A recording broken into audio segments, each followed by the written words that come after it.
Δύο αντιστάσεις μας, τις οποίες τις έχουμε μετρήσει πριν τις βάλουμε πάνω στον πίνακα και έχουμε πάρει τα ποσά, τα νούμερα.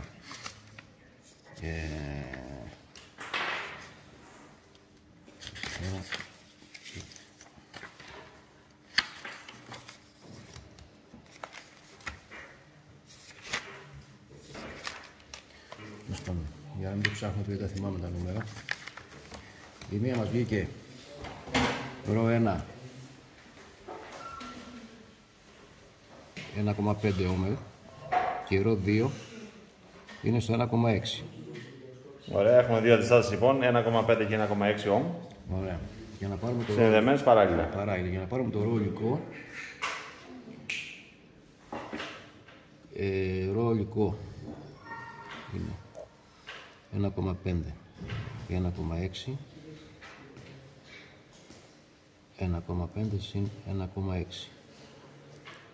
Για να μην χρονοτριβώ, θα το κάνω με το κομπιουτεράκι. Ωραία. 1,5 π 1,6 2,4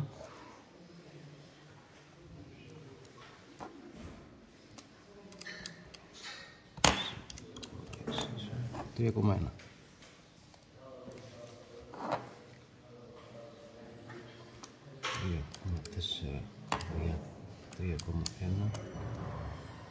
0,77.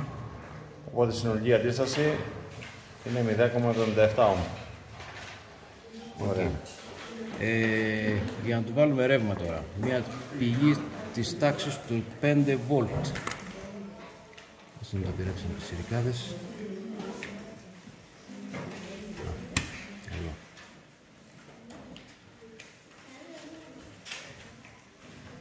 Εδώ είναι στο περίπου στα 5 βολτ. Για να το μετρήσουμε πρέπει να αλλάξουμε τη συνδεσμολογία. Και εκεί θα χρονοτριβήσουμε. Έχουμε φτιάξει το πολύμετρό μας τόσο ώστε να μετράει σε αμπέρ. Και έχουμε βάλει μια τιμή πάνω κάτω σε αυτή που ψάχνουμε να βρούμε. Και έχουμε συνδέσει το ρεύμα στο πινακάκι για να περάσει μέσα από τις αντιστάσεις. Θετικό βάζουμε από εδώ για να μετρήσουμε.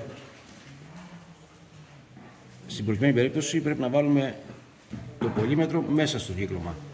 Ωραία. Δηλαδή περνώντας το ρεύμα από εδώ θα περάσει από εδώ και θα γυρίσει εδώ. Θα το μετρήσει στο πολύμετρο.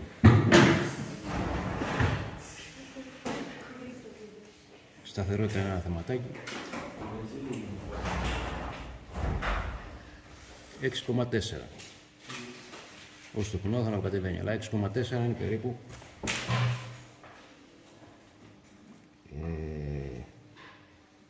Και τι κάνουμε μετά? Είναι 0,77 για 6,4. Όχι. Λάθος. Για να βρούμε το συνολικό ρεύμα. Ναι, 5 δια 0,77.